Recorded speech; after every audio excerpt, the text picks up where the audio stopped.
حیدرآباد کی ایک خاتون تھی جو بطور عبرت پیش کر رہا ہوں یہ واقعہ. بزرگ خاتون تھی, بوڑھی تھی, مگر مولا سے بڑی محبت تھی ان کو, بڑا عشق تھا ان کو, انتہائی مفلوق الحال تھی. کسی گھر میں انہوں نے کام کاج کے لیے اپنے کو آمادہ کیا اور ان کی ایک تنخواہ مقرر ہو گئی, ایک تنخواہ ان کی مقرر ہو گئی. جب تنخواہ کا وقت آیا تو گھر والوں نے وہ تنخواہ ان کے سامنے پیش کی. ایک جملہ انہوں نے کہا, ان کا اس میں سے 2 روپے مجھے دے دو, باقی پیسے اپنے پاس رکھ لو. تو ان کا کیوں؟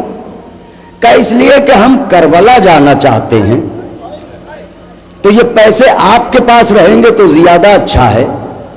آپ اکٹھا کرتی رہیے, جب ہو جائیں گے اتنے تو ہمیں بتا دیجئے گا, ہم کربلا چلے جائیں گے. چند مہینے گزرے, اتفاق یہ ہوا کہ گھر کے لوگ کربلا جانے لگے.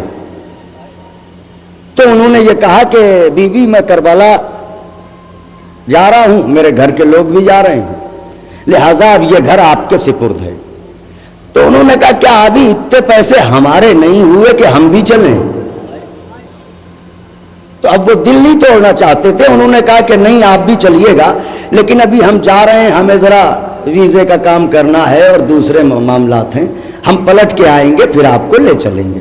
یہ لوگ رخصت ہو کے گئے اور جب وہاں پہ پہنچے تو کئی دن گزر گئے. ظاہر ہے کہ وہ پلٹ کے نہیں آئے, تو یہ سمجھ گئی کہ یہ ہم سے بہانہ کر رہے تھے, یہ چلے گئے کربلا. تو یہ باہر نکلی, آنگن میں آئیں, وہیں سے کربلا کا رخ کر کے انہوں نے کہا مولا کیا غریبوں کے لیے کربلا نہیں ہے؟ میرے پاس پیسے ہوتے تو میں آ جاتی مولا, پیسے نہیں ہے تو اب تڑپ کے مر جاؤں گی, کیا کروں؟ یہ کہہ کے پلٹ رہی تھی کہ کانوں میں گھوڑے کے ٹاپوں کی آواز آئی. مڑ کے جو دیکھا تو کیا دیکھا, ایک نقاب پوش سوار گھر کے آنگن میں موجود ہے. اس نے کہا اے مومنہ, جس بارگاہ میں تو جانے کی تمنا رکھتی ہے وہاں نیت دیکھی جاتی ہے, پیسہ نہیں دیکھا جاتا. تو نے ابھی فریاد کی تھی, انہوں نے بھیجا ہے مجھے کہ جاؤ اور میری چاہنے والی کو کربلا لے آؤ. ایسا کر میرا دامن پکڑ لے, آنکھیں بند کر, چل کربلا.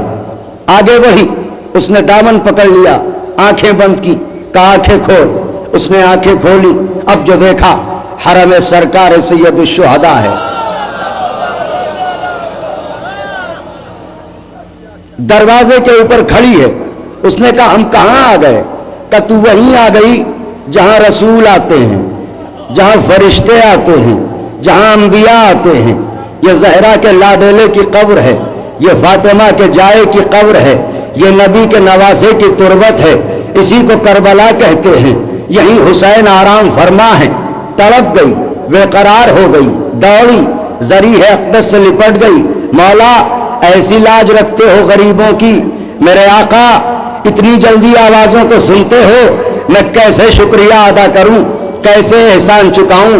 تو پرسالو میرے آقا, اپنے اکبر کا پرسالو, اپنے عباس کا پرسالو, اپنے انصار کا پرسالو.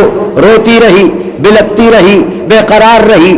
کافی دیر کے بعد حضرت سے اجازت لے کے ذریح اقدس سے نکلی, آ گئی صحن مقدس میں. جب صحن میں پہنچی تو دیکھا ایک بزرگوار نورانی چہرے کے بیٹھے ہوئے, ان کے ہاتھ میں ایک رجسٹر ہے. اس رجسٹر میں وہ کچھ لکھتے جا رہے ہیں, لکھتے جا رہے ہیں, لکھتے جا رہے ہیں. یہ بزرگ خاتون ان کے قریب گئیں اور پوچھا کیا لکھ رہے ہو بھیا؟ انہوں نے سر اٹھا کے دیکھا, کاصل میں پوری دنیا میں جو بھی کہیں بھی حسین کے نام پر کچھ بھی پیسے خرچ کرتا ہے یہاں وہ لکھا جاتا ہے. ہائے ہائے ہائے, ہماری ڈیوٹی حسین ابن علی کی طرف سے ہے, ہم اس کو اس میں لکھتے ہیں کہ کس نے کہاں سچے دل سے حسین کے نام پر کیا خرچ کیا, کیا قربانی دی. اس نے تڑپ کے کہا تو اس میں تو جو زیادہ پیسے دیتے ہوں گے ان کے نام لکھے ہوں گے, ہمارا نام تو ہوگا نہیں. انہوں نے دیکھا اور کہا کہاں سے آئی ہے؟ کہا حیدرآباد ہندوستان۔ انہوں نے فوراً ہی حیدرآباد کا حصہ کھولا، چیپٹر کھولا، دیکھا اور اس کی طرف دیکھا، کہا تیرا یہ نام تو نہیں ہے، تیرا یہ نام تو نہیں ہے؟ کہاں یہی نام ہے؟ کہ ہر مہینے 2 روپے تو حسین کے نام پر غلے میں ڈالتی ہے۔